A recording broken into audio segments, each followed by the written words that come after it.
నా జీవితాన్ని ఎంత భయంకరంగా మార్చుకోవాలని నిర్ణయించుకున్నానో తెలుసా?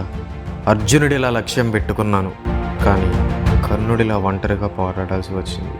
రాముడిలా ధర్మం కోసం నడవాలనుకున్నాను, కానీ రాముడిలా నా వారినే దూరం చేసుకోవాల్సి వచ్చింది.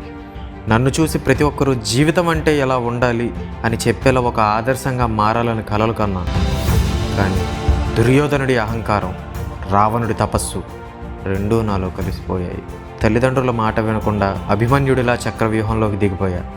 బయటకు రావడానికి మార్గం తెలిసినా జీవితం మాత్రం నన్ను విడిచిపెట్టలేదు. ప్రతి అడుగు భీముడి బలంతో వేశా, కానీ ఫలితం మాత్రం శకుని ఆటలా మారిపోయింది. నేను గెలవాలనుకున్న యుద్ధం కురుక్షేత్రం కాదు, అది నా లోపలే జరుగుతున్న యుద్ధం. ఓడిపోవడం నాకు భయం కాదు, కర్ణుడిలా నేల మీద పడిపోవడానికైనా సిద్ధమే.